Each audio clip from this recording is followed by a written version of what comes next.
بسم اللہ الرحمن الرحیم اللہم صلی علی سیدنا و مولانا محمد وعلی آلہ وصحبہ وبارک وسلم۔ السلام علیکم ورحمۃ اللہ وبرکاتہ۔ انتہائی مکرم ناظرین، ARYQ TV پر حکمت قرآن پروگرام میں میں ہوں آپ کا میزبان قاری محمد یونس قادری۔ الحمدللہ یہ پروگرام الکبیر ٹاؤن اور ARYQ TV کے باہم اشتراک سے پیش کیا جاتا ہے۔ ارشاد ربانی ہے سورہ بقرہ کے اندر رب کائنات نے آیت نمبر 1 کے اندر فرمایا الذین آتیناہم الکتاب یتلونہ حق تلاوتہ اولئک یؤمنون بہ ومن یکفر بہ فاولئک ھم الخاسرون۔ فرمایا وہ لوگ جنہیں ہم نے کتاب دی وہ اس کی تلاوت کرتے ہیں جس طرح تلاوت کرنے کا حق ہے، اور جو نقصان اٹھانے والے ہیں وہ منکر ہیں۔ خالق کائنات نے قرآن پاک کی تلاوت اور اس پر اتباع کرنے والوں کو جو انعام عطا فرمائے، امام ابن ابی شیبہ بیان کرتے ہیں، حضرت عبداللہ بن عباس رضی اللہ تعالی عنہما بیان کرتے ہیں من قرأ القرآن واتبع ما فیہ، فرمایا جو شخص قرآن پڑھتا ہے اور جو کچھ اس میں احکام ہیں اس کی اتباع بھی کرتا ہے، فرمایا اسے انعام کیا ملتا ہے؟ فرمایا ہداہ اللہ من الضلالہ، تو اللہ تعالیٰ اسے گمراہی سے بچا لیتا ہے۔ اللہ اکبر۔ اور پھر فرمایا اسے اور انعام کیا ملتا ہے؟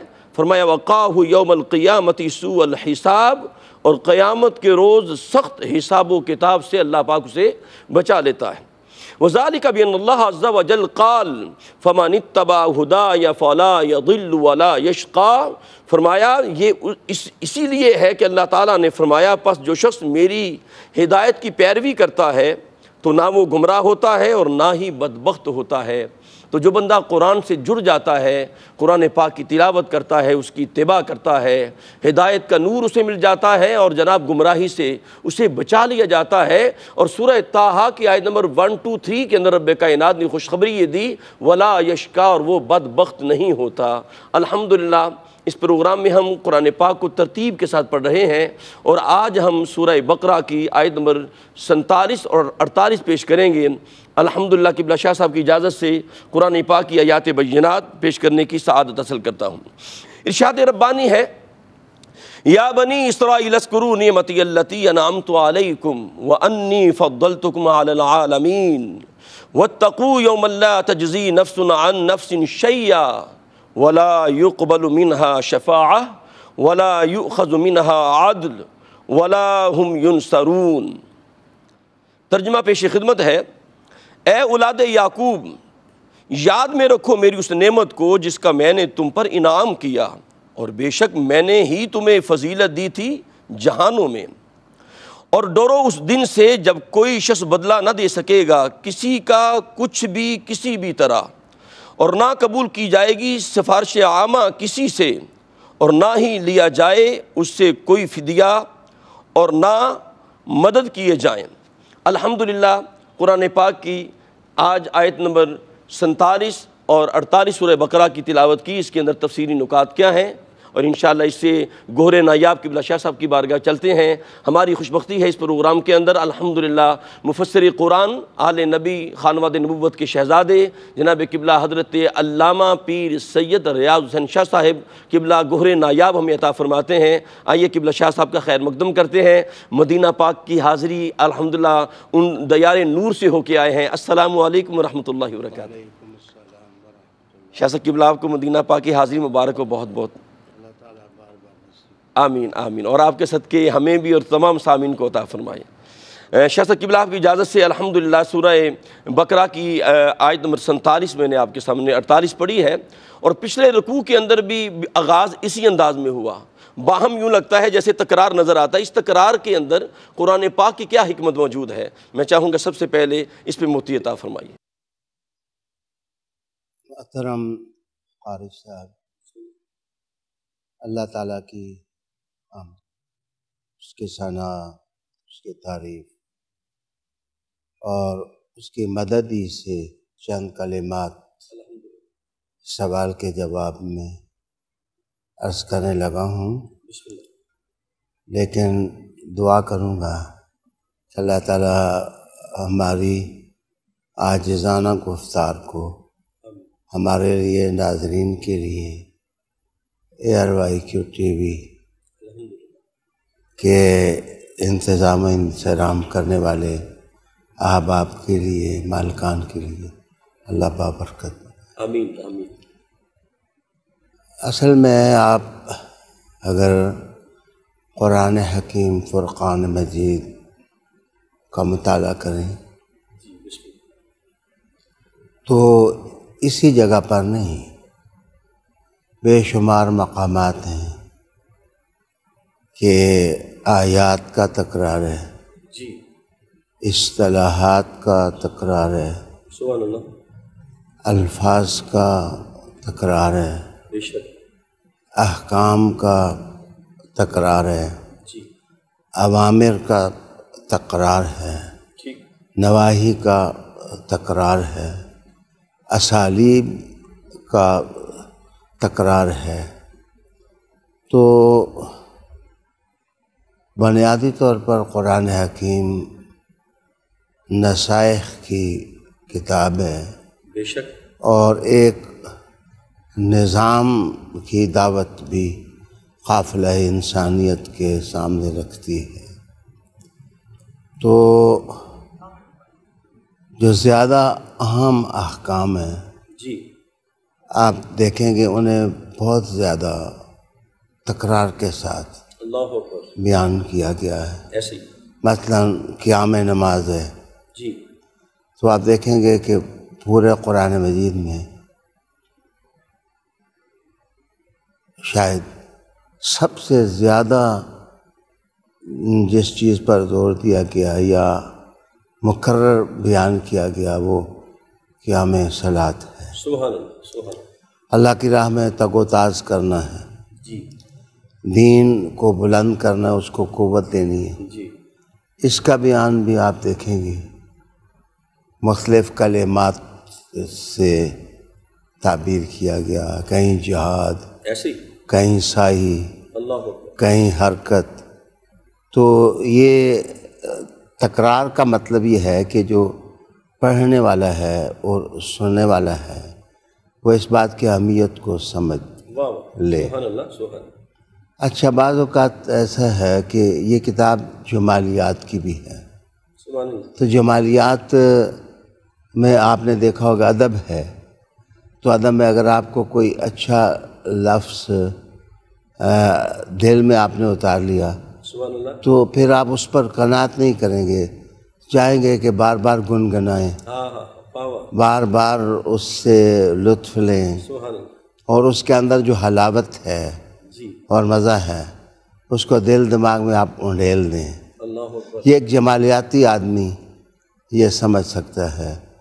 تو قرآن مجید میں بہت ساری صورتیں ایسی ہیں کہ جہاں جمالیاتی مناظر کو قاری کے سامنے لایا گیا ہے، ٹھیک، تو وہاں آپ دیکھیں گے کہ بعض جملے اور بعض آیات اتنی مرتبہ ان کو دہرایا گیا کہ قاری قرآن ہر بار ایک نیا مزہ اور نئی لذت اللہ محسوس کرے گا۔ مثلاً فَبِأَيِّ آلَاءِ رَبِّكُمَا تُكَذِّبَانِ۔ سبحان اللہ سبحان اللہ، اچھا بعض اوقات تھوڑے احکام اور بیانات صعب ہوتے ہیں، یعنی مشکل ہوتے ہیں، ان کا سمجھنا یا ان کا دل میں اتارنا تھوڑا ٹائم لیتا ہے، جی شاہ صاحب، تو وہاں پر بھی اس حکمت کے تحت بات کو دہرا دیا جاتا ہے۔ ٹھیک، یہاں یہ جو آیت آج آپ نے تلاوت فرمائی اس کا ترجمہ آپ نے پڑھا، الحمدللہ، یہ ایک تو پہلے رکوع کے شروع میں یہ آیت آئی، ٹھیک، یا بنی اسرائیل اذکروا نعمتی التی انعمت علیکم، جی اور اب جب آیت آپ نے پڑھی تو یہی آیت دہرائی گئی، سبحان اللہ، فضیلتوں کا ذکر ہوا، ایسے ہی، نعمتوں کا ذکر ہوا، بنی اسرائیل کی تاریخ کا جی ذکر ہوا۔ تو محترم قاری صاحب میں یہاں یہ محسوس کرتا ہوں کہ اگر آپ بنی اسرائیل کی تاریخ پر غور کریں تو انہیں دو قسم کی نعمتیں ملی تھیں، ٹھیک ہے، اور ان کا انتخاب ایک گہری حکمت کی تاریخ اللہ اکبر، رکھتا ہے۔ تو پہلا رکوع جو ہے اس میں روحانی باتیں ہیں ساری، صحیح، نماز قائم کرو، جی بالکل، اور میرے ساتھ جو تم نے عہد کیا ہے اس کو پورا کرو، وہ عہد اور بیعت میرے ساتھ تم پوری کرو، بالکل ٹھیک، پھر اسی میں حق کو باطل کے ساتھ نہ ملاؤ، جی اور تم جو کام خود نہیں کرتے دوسروں کو عمل کے بغیر حکم کیوں دیتے ہو۔ ٹھیک، اگر آپ یہ ساری چیزیں تفصیلاً پڑھیں اور ان کو صفحہ دل پر اتاریں ٹھیک، تو یہ سب روحانی باتیں ہیں۔ سبحان اللہ، تو اس قوم کو بڑے روحانی فضائل اللہ تعالیٰ نے عطا کیے تھے، تو پہلے رکوع میں جو ان کی روحانی فضیلتیں تھیں جی، ان کا ذکر کیا تو یہی لفظ کہا۔ واہ واہ، اب جب یہ رکوع آیہ کریمہ نمبر 47 سے جس وقت شروع ہوا تو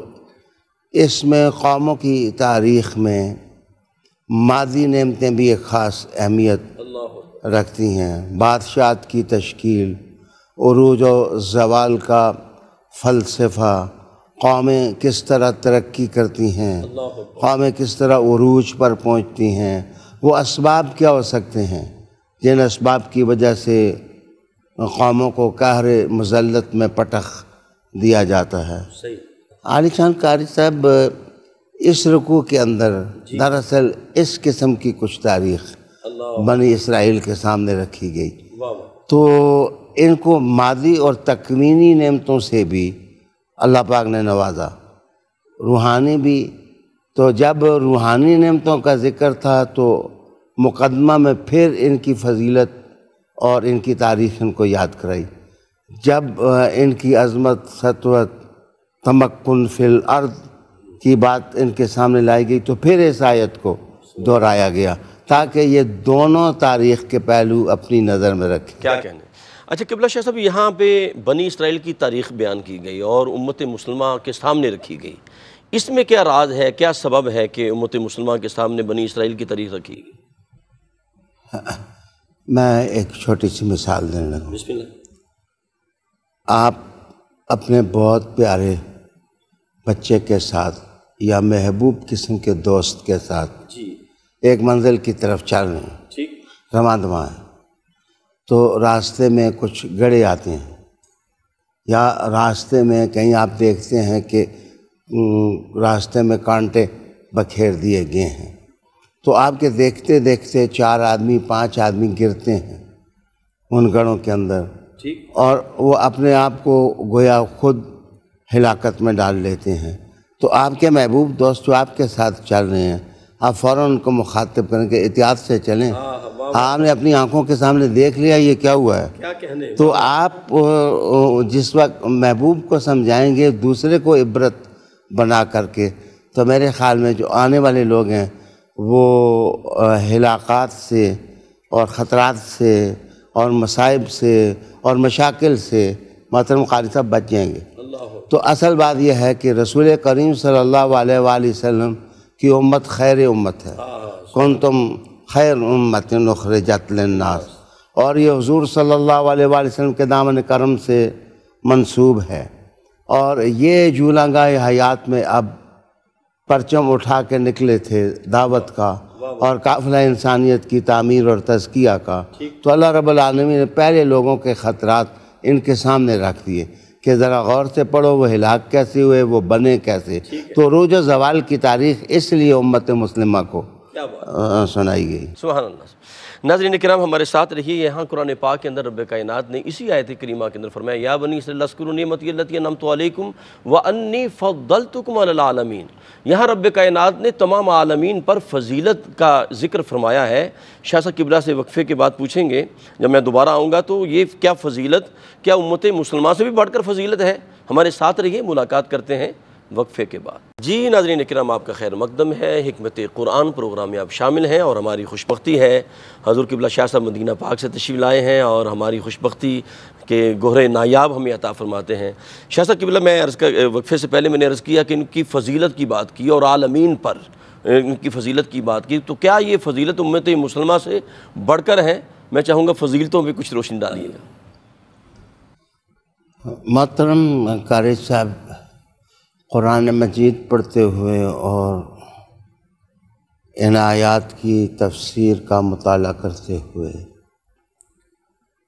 عام طور پر ایسے ہوتا ہے کہ ذہنوں کو تھوڑا دھچکا لگتا ہے کہ رسالت میں آپ صلی اللہ علیہ وسلم کی امت کو اللہ نے بڑے پیار سے بڑی فضیلت سے نوازا ہے، اور جس وقت یہ آیت پڑھی جاتی ہے تو ہلکی سی چبھن محسوس ہوتی ہے کہ یہ تو بنی اسرائیل کے بارے میں کہا گیا کہ ہم نے آپ کو عالمین پر فضیلت دی ہے، تو کیا عالمین میں تو حضور صلی اللہ علیہ وسلم کا دور بھی آتا ہے، ان کی امت بھی آتی ہے، تو کیا وہ یہ فضیلت رکھتے ہیں؟ میں تھوڑی سوال کی وضاحت میں نے کی ہے، اب میں عرض کروں گا کہ اللہ کی توفیق سے اور اس کی حمد سے کہ آپ کے دادا جان پردادا جان میرے دادا جان پردادا جان جس وقت اپنے دور میں گزرے رہتے تھے تو آپ کو تو اللہ عزتیں عطا کرے، مجھے تو اپنی تاریخ پتہ ہے کہ ہم لوگ کچے مکانوں میں رہتے تھے، ہمارے دادا پردادا بھی کچے مکانوں میں رہتے تھے۔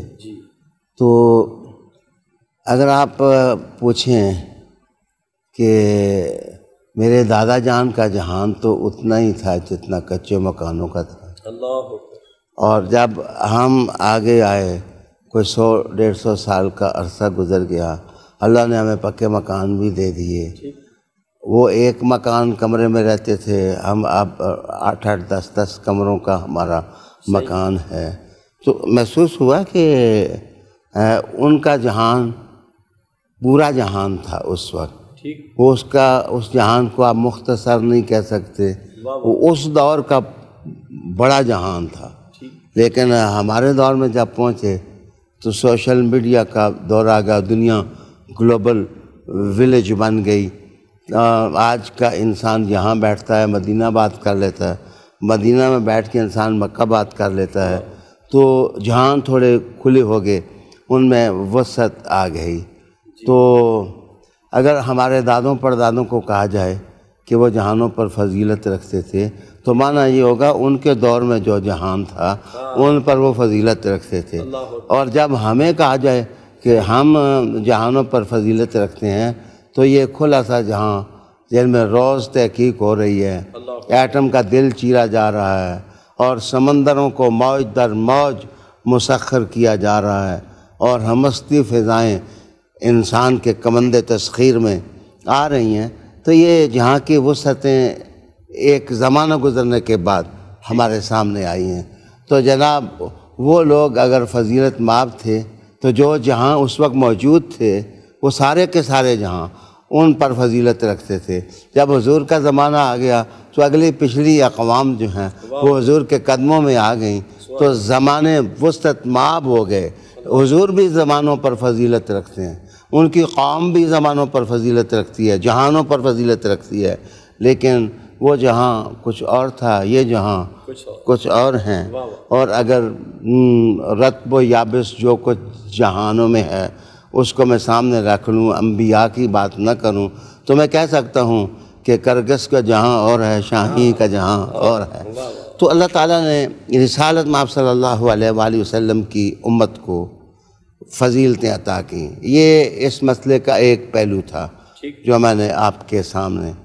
دوسرا جس کو ہمارے مفسرین نے قلم بند کیا ہے وہ یہ تھا کہ حضرت ابراہیم علیہ السلام کی اولاد میں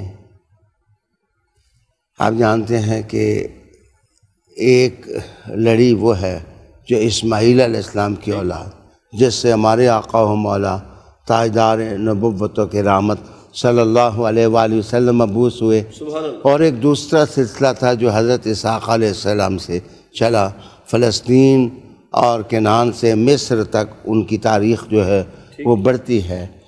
حیران کن بات آپ کو بتاؤں کہ ان کی لڑی میں 4000 نبی گزرے ہیں، 4000 انبیاء علیہ السلام جو ہیں وہ اس سلسلہ نسب میں تھے۔ محترم قاری صاحب، یہ وہ فضیلت تھی کہ جو دنیا میں کسی اور کو نہیں ملی۔ ہمارے آقا صلی اللہ علیہ وسلم کی فضیلت کا جو پرتاؤ ہے وہ اس کے برعکس ہے۔ ان کی اولادوں میں 4000 نبی تھے اور ہمارے حضور پر نبوت ختم ہی کر دی گئی، اور ختم نبوت کا تاج حضرت محمد صلی اللہ علیہ وآلہ وسلم۔ فضیلت وہ بھی ہے، فضیلت یہ بھی ہے، وہ فضیلت وہ رکھتے تھے جہانوں پر، اور یہ ختم نبوت کی فضیلت ہمارے آقا صلی اللہ علیہ وسلم کو ہے اور اس امت کو ہے، جو کسی اور کو نہیں ملی ہے۔ گویا تھوڑا رنگ دیکھنے میں تفاوت ہے، لیکن عظمت کا سورج اللہ نے ہمارے آقا صلی اللہ علیہ وسلم کی پیشانی سے طلوع کیا ہے۔ سبحان اللہ۔ ناظرین کرام، بنی اسرائیل کا ذکر بھی ہو رہا ہے اور پھر ختم نبوت کا تاج سرکار دو عالم کو عطا ہوا، اور آپ کو پتہ ہے نا، عیسیٰ علیہ السلام اللہ کی بارگاہ میں یہ التجا کیا کرتے تھے، کاش ایسے ہوتا۔ پوچھا کیا ہوتا؟ آپ کو تو رب کائنات نے کلمۃ اللہ بنایا ہے، روح اللہ بنایا ہے، آپ مردوں کو زندہ کرتے ہیں۔ فرمایا نہیں، کاش ایسے ہوتا۔ پوچھا کیا ہوتا؟ تو آپ نے فرمایا کاش ایسے ہوتا، میں امام الانبیاء کا امتی ہوتا اور ان کے جوتوں کے تسمے باندھ رہا ہوتا۔ شاہ صاحب قبلہ، اس میں اذکروا نعمتی کہا گیا کہ نعمتوں کو یاد کرو۔ ان نعمتوں کو کیسے یاد کیا جاتا ہے؟ اگر آپ اور ہم سوچیں جی تو جو ان آیات کا عمود ہے، جی شاہ صاحب، عمود تفسیر کی زبان میں کہتے ہیں سینٹرل پوائنٹ، کہ جس نیوکلیس پر یا مرکز پر آیت کے مضامین گھومتے ہیں اس کو عمود کہا جاتا ہے۔ اگر ان رکوعات کو ہم سامنے رکھیں تو ان کا جو مرکز ہے جس پر اس کے مضامین گھومتے ہیں وہ حضرت انسان کے دل میں سپاس کا جذبہ پیدا کرنا ہے، شکر کا جذبہ پیدا کرنا ہے۔ یہی وجہ ہے کہ جس وقت یہ دونوں رکوع شروع ہوئے تو ان الفاظ سے مضامین بندی کی گئی کہ تم میری نعمتوں کو یاد کرو جو میں نے تم پر انعام کی ہیں۔ تو محترم قاری صاحب، جس وقت نعمت کا ذکر ہوا تو آپ نے پوچھا یہ ہے کہ نعمتوں کی یاد کیسے منانی چاہیے۔ بالکل صحیح۔ تو میں آج مسکین آدمی جو سمجھ سکا ہوں وہ یہ ہے کہ سب سے پہلے نعمتوں کی تاریخ کو ازبر کریں، اس کو پڑھیں۔ دیکھیں آج کل ایک چیز پتہ نہیں کیوں سوشل میڈیا کے ذریعے لوگوں کے ذہنوں میں ڈالی جا رہی ہے کہ تاریخ کی کوئی اہمیت نہیں۔ تاریخ ایک اہم سبجیکٹ ہے، فہم اور انڈرسٹینڈنگ کا دریچہ ہے، اس کو نیگلیکٹ نہیں کیا جا سکتا۔ اگر آپ قرآن مجید اٹھا کے پڑھیں تو قرآن مجید میں جہاں احکام ہیں، نوائی ہیں، قرآن مجید کا تیسرا حصہ تو تاریخ ہے۔ بلکہ محترم قاری صاحب، میں عرض کروں کہ موسیٰ علیہ السلام کے واقعات ہیں، نوح علیہ السلام کے واقعات ہیں، عاد و ثمود کی تاریخ ہے، ابراہیم علیہ السلام کے واقعات ہیں، اور یوسف علیہ السلام کے تاج کے نگینے ہیں، اور غلام بن کر جس وقت وہ بکے تو وہ تاریخ ہے۔ ایک طرف کنواں نظر آ رہا ہے، دوسری طرف زندہ نظر آ رہی ہے، تیسری طرف تاج اقتدار ہے، چوتھی طرف معاشرے کی عورتیں جو ہیں وہ پھل اور چھریاں لے کے سامنے کھڑی ہیں۔ یہ تاریخ ہی تو ہے۔ آپ کے سوال کا پہلا پہلو یہ ہے کہ ہم جو تاریخ ہے اس کو اپنے سامنے رکھیں۔ ہمارے لوگوں کو نعمتیں ملیں تو انہوں نے نعمتوں کا شکر ادا کیا یا نہ کیا؟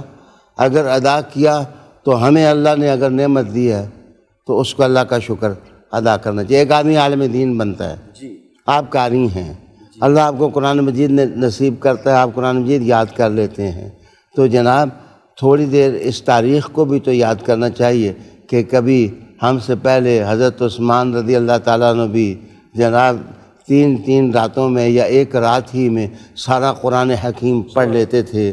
حضرت ابو بکر صدیق رضی اللہ تعالیٰ عنہ جس زمانے میں عمر زیادہ تھی، حضور نے کہا امامت آپ ہی کریں گے، اور ان کو مصلی پہ کھڑا کر دیا۔ جس وقت حضرت عمر قرآن مجید پڑھتے تھے تو ایسے پتہ چلتا تھا کہ عدل تمام تر توانائیاں جو ہے وہ حضرت عمر کی طرف پھینک رہے ہیں۔ حضرت علی المرتضیٰ جس وقت تلوار کے دستے پر ہاتھ رکھ کے میدان جہاد میں اس کو گھماتے تھے تو جناب ساتھ قرآن مجید پڑھا جاتا تھا۔ تو یہ تاریخ ہے، یہ تاریخ جس وقت ہم پڑھیں گے تو قاری صاحب آپ جب قرآن پڑھیں گے آپ نیا مزہ محسوس کرنے لگیں۔ میں ایک عالم دین کو نعمتیں ملتی ہیں اس کو اللہ کا شکر ادا کرنا چاہیے۔ ایک پیر ہے، شیخ ہے، اس کو اللہ کی نعمتیں ملتی ہیں اس کو اللہ کا شکر ادا کرنا۔ تاریخ جانے گا تو شکر ادا کرے گا۔ دوسری چیز اس میں عرض کروں کہ منانے کا طریقہ ایک یہ ہے کہ بزرگوں کو جو نعمتیں ملی تھیں ان کی تاریخ اپنے بچوں کے سامنے بیان کریں، وہ ہسٹری بیان کریں۔ مثلا ہم حضور صلی اللہ علیہ وسلم کی سیرت بیان کریں، ہم حضور صلی اللہ علیہ وسلم کی صورت بیان کریں۔ جس وقت ہم یہ تاریخ کی نعمت ہے، سب سے بڑی نعمت تو حضور کی ذات ہے، جس وقت ہم لوگوں کے سامنے بیان کریں گے تو وہ انسپائر ہوں گے، ان کے اندر پڑھنے کرنے اور ٹو ڈو کا جذبہ پیدا ہوگا، تعمیر کردار ہوگا، تعمیر اخلاق ہوگا، تطہیر باطن ہوگی، تو یہ نعمتیں ملیں گی۔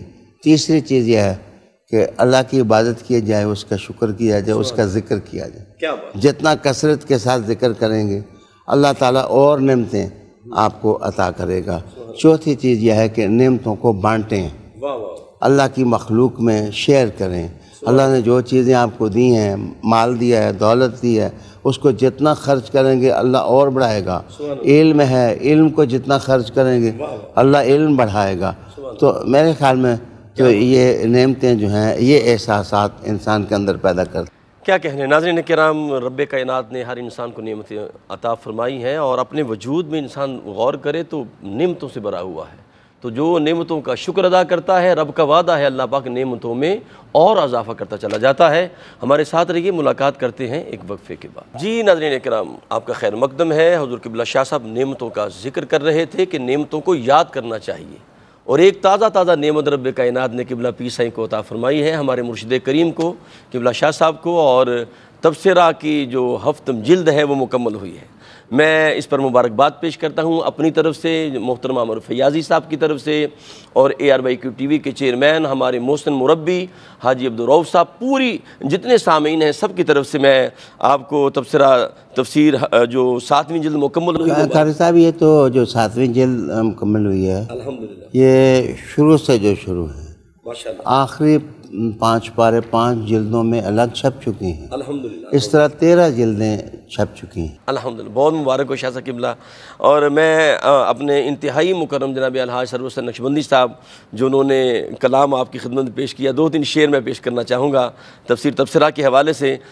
قبلہ الحاج سرور بھائی کیا فرماتے ہیں کہ سر بسر فضل خدا ہے تبصرہ، سر بسر فضل خدا ہے تبصرہ، شاہ والا کی عطا ہے تبصرہ، اور رحمت عالم سے نسبت ہے جسے، اس کرم کی انتہا ہے تبصرہ، اور یہ بفیض سیدہ زہرا بطول، یہ بفیض سیدہ زہرا بطول، ہر غم دل کی دوا ہے تبصرہ، اور جلوہ گر ہیں پشت پر مولا علی، جلوہ گر ہے پشت پر مولا علی، علم کا حیرت سرا ہے تبصرہ، اور یہ کلام پاک کی تفسیر ہے، خوشبوئے غوث الورا ہے تبصرہ۔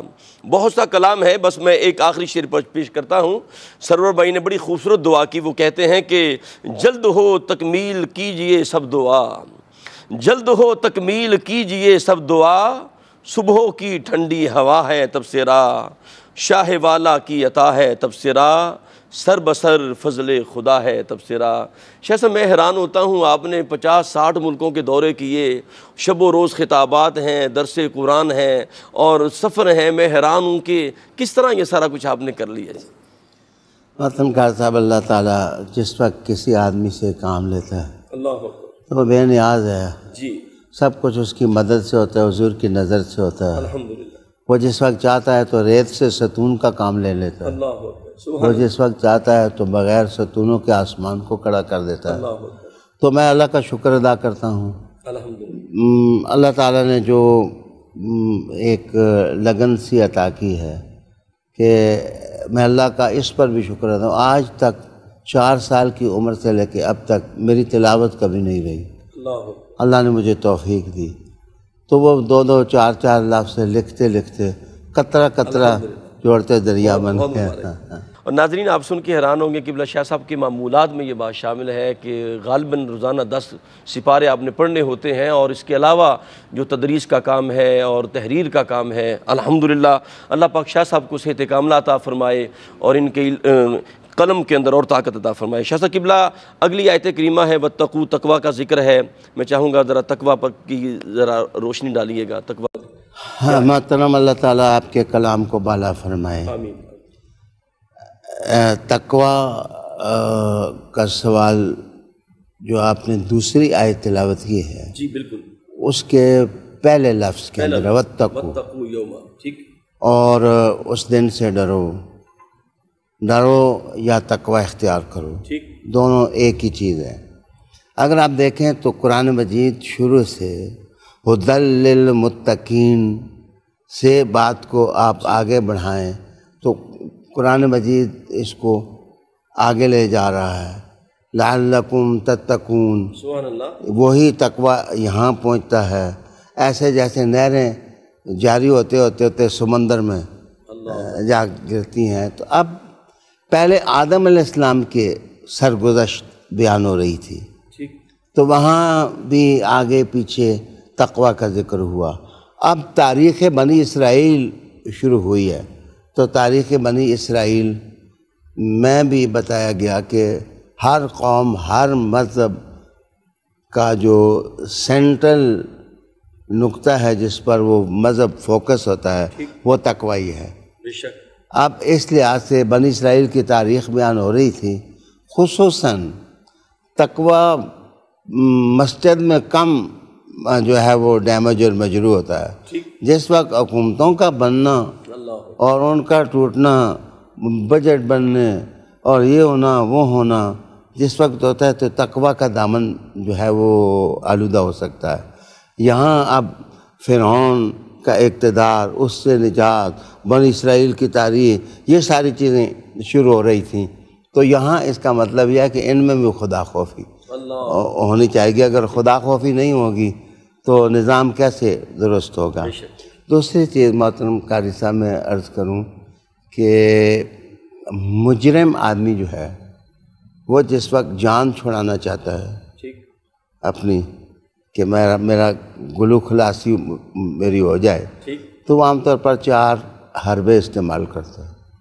اس آیہ کریمہ میں اللہ رب العالمین نے کہا کہ قیامت والے دن تم جو دنیا میں 4 حربے استعمال کرتے ہو ان میں کوئی بھی تمہیں نجات نہیں دے سکے گا۔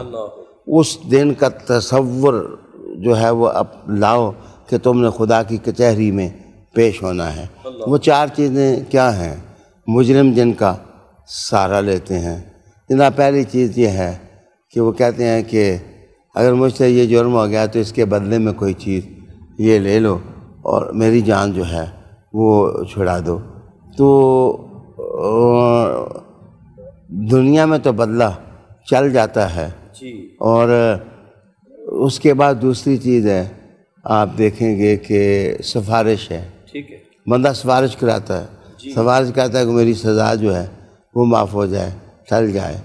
اور اسی طرح تیسری چیز جو ہے وہ تاوان دینا ہوتا ہے کہ بندہ تاوان دے دے اور اپنی جان چھڑا لے۔ چوتھی صورت یہ ہے کہ کسی تکڑے بندے کی پشت پناہی ہو، وہ مدد کرے اور اور جان چھڑائے۔ اللہ رب العالمین نے ان 4 چیزوں کا رد کیا۔ رد کرنے کے بعد کہا کہ قیامت کے دن جو ہے وہ ایسے نہیں ہوگا کہ تم کوئی آدمی آگے بڑھے اور کہے تمہاری نمازیں رہ گئی ہیں، چلو میں اپنی نمازیں تمہیں دے دیتا ہوں۔ کوئی آدمی کسی کی جگہ بدلہ نہیں دے سکے گا۔ اس کے بعد سفارش بھی نہیں چلے گی، سفارش کے بعد جو ہے وہ فدیہ بھی نہیں، تاوان بھی نہیں چلے گا، اور وہاں کوئی مدد بھی نہیں کر سکے گا۔ ان 4 چیزوں کی تردید جو ہے اس دوسری آیہ کریمہ میں کر دی گئی۔ سامعین محترم، قبلہ شاہ صاحب نے بیان فرما دیا کہ معیار کرامت جو ہے وہ ایک ہی چیز ہے، ان اکرمکم عند اللہ اتقاکم۔ شاہ صاحب قبلہ اس آیت کریمہ کے اندر رب کائنات نے فرمایا کہ یا بنی اسرائیل، فرمایا یوم لا تجزی نفس عن نفس شیئا ولا یقبل منہا شفاعہ، کہ کسی کی شفاعت قبول نہیں کی جائے گی، جبکہ سورۃ الانبیاء کے اندر رب کائنات نے فرمایا کہ ولا یشفعون الا لمن ارتضی، کہ جن پر رب راضی ہو جائے ان کی شفاعت قبول کی جائے گی۔ تو یہ بظاہراً تضاد نظر آتا ہے، اس پر ذرا میں چاہوں گا روشنی ڈالیے گا جی۔ محترم، پہلے تو میں عرض کروں کہ شفاعت لفظ کا معنی کیا ہوتا ہے۔ ٹھیک، بسم اللہ۔ جب تک ہم اس لفظ کی معنویت تک رسائی نہیں حاصل کرتے، جی، اس کے جو تفسیری انطباقات ہیں ان کے دریچے اور دروازے کھولنا مشکل ہو جائے گا۔ تو میں عرض کروں، میری اپنی تفسیر میرے سامنے ہے، تبصرہ الحمدللہ میں نے بڑی تفصیل کے ساتھ اس میں لکھا ہے کہ شفاعت کا لفظ کا معنی کیا ہوتا ہے۔ زبیدی حنفی لکھتے ہیں کہ یہ جفت اور طاق کے لفظ جو استعمال ہوتے ہیں وطر طاق کے لیے استعمال ہوتے ہیں، اور شفع لفظ جو ہے یہ جفت کے لیے مطلب یہ ایک چیز کو دوسری کے ساتھ ضم کر دینا، ملا دینا، جوڑ دینا، اس کی مثل اگر ہو تو یہ شفاعت کہلاتی ہے۔ دوسری چیز ہے، کہا جاتا ہے کہ عین شافعہ، آنکھ، شفاعت والی آنکھ۔ صاحب شفاعت والی آنکھ کس آنکھ کو کہتے ہیں؟ کبھی آپ نے دیکھا ہوگا کہ جو آدمی آنکھ کی اس کو بیماری ہو جائے تو ایک کے بجائے دو دیکھنے لگ جاتا ہے۔ جس وقت آنکھ ایک کے بجائے دو دیکھنے لگ جائے تو اس کو کہا جاتا ہے عین شافعہ، کہ یہ آنکھ اب بیمار ہو گئی اور یہ ایک کے بجائے دو دیکھنے لگ گئی۔ ایک تیسرا معنی بھی عرب استعمال کرتے ہیں، وہ ہے ناقہ شفو، ایسی اونٹنی شفو، اس اونٹنی کو کہتے ہیں کہ جو دو وقت کا دودھ جو ہے وہ ایک ہی وقت کھیری سے دونے والے کو دے دے، اور برتن بجائے اس کے مثلا ایک دو وقت کا دودھ 2 کلو ہوتا ہے کسی اونٹنی کا، تو وہ صبح اور شام اس کو بانٹ کے دینے کے بجائے ایک ہی دفعہ دے دے تو اس کو بولیں گے کہ یہ ناقہ شفوہ ہے۔ اب جوڑنا، ضم کرنا، ملانا کسی چیز کو۔ محترم قاری صاحب، شفاعت کے بارے میں قرآن مجید کا اگر آپ پڑھیں تو 2 قسم کی آیات آپ جو ہیں وہ پڑھیں گے۔ بعض آیات آپ پڑھیں گے تو آپ دیکھیں گے کہ شفاعت آیت الکرسی ہے، کون اللہ کے سامنے سفارش کرے، یا جیسے آج ہم نے آیت پڑھی اس میں بھی یہ لفظ اسی تناظر میں استعمال ہوا۔ تو اب یہ آیات میں پڑھتا ہوں، سورہ نساء میں ہے من یشفع شفاعتا حسنہ یکن لہ نصیب منہا، جو شفاعت کرے گا، سفارش کرے گا اللہ کے حضور، اس کا حصہ اس کو مل جائے گا۔ اس کا معنی ہے ایک شفاعت خیر ہے اور ایک شفاعت جو ہے وہ ناجائز ہے، بلکہ بعض صورتوں میں وہ شرک بن جاتا ہے۔ اب ایک اور آیت میں پڑھنے لگا ہوں، وَمَن يَشْفَعْ شَفَاعَةً سَيِّئَةً يَكُن لَهُ كِفْلٌ مِّنْهَا، جو بری سفارش کرے گا تو اس کا حصہ اس کو مل جائے گا۔ آئیے میں تیسری آیت ایک پڑھتا ہوں، لَيْسَ لَهُم مِّن دُونِهِ وَلِيٌّ وَلَا شَفِيعٌ، یہ دوسری قسم کی آیت ہے کہ ان کے لیے نہ کوئی ولی ہوگا، نہ کوئی ان کی شفاعت کرنے والا ہوگا۔ محترم قاری صاحب، وقت کم ہے، وگرنہ میں عرض کرتا آپ کو کہ دنیا کا نظام ہی شفاعت سے چلتا ہے۔ مثلا ایک ماں جس وقت اپنے بچے کو پالتی ہے تو جو اس کو دودھ پلاتی ہے یہ اس کی شفاعت ہے، یہ اس کے ساتھ پنکھا جس وقت گرمی میں اس کو ہوا دیتی ہے یہ اس کی شفاعت ہے، باپ اپنے بیٹے کو مزدوری کر کے اس کو رزق پہنچاتا ہے یہ اس کی شفاعت ہے۔ میری تفسیر کا عام طور پر میری عادت نہیں ہے کہ میں پیراگراف سناؤں، لیکن میں 3 لائنیں آپ کو سنانے لگا ہوں۔ سورج چمکتا ہے تو گل و لالہ میں زندگی کی نمو محسوس ہوتی ہے، اور بارش برستی ہے تو ابر نیساں صدف کے منہ میں گوہر کرتا ہے۔ اور زمین اپنا دل چیرتی ہے تو دانوں سے گل و گلزار بنتے ہیں، اور بیج اپنے چھلکوں کا زندہ توڑتے ہیں تو اناج لوگ گھر لے کر آتے ہیں۔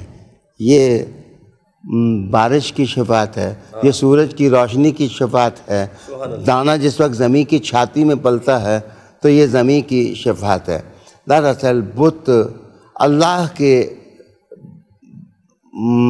بجائے وہ بت پرست جو ہیں وہ بتوں سے کہتے تھے کہ یہ ہمارا یہ کام کرتے ہیں، یہ ہمارا کام کرتے ہیں۔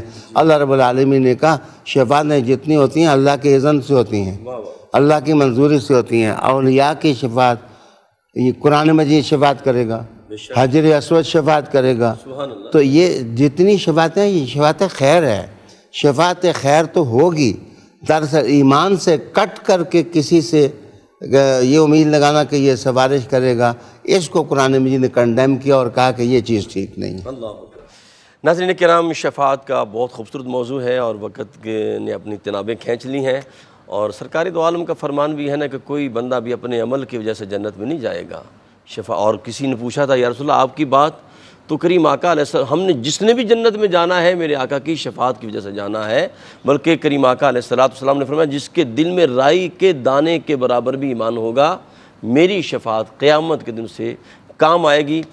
میں حضور قبلہ پیر سائیں کا شکریہ ادا کرتا ہوں۔ ہماری خوش بختی عالم اسلام کے عظیم مفسر جناب حضرت علامہ پیر سید ریاض حسن شاہ صاحب قبلہ ہمارے ساتھ ہوتے ہیں اور علم و حکمت کا خزانہ ہمیں عطا فرماتے ہیں۔ اپنے میزبان قاری محمد یونس قادری کو اجازت دیجیے۔ السلام علیکم ورحمۃ اللہ وبرکاتہ۔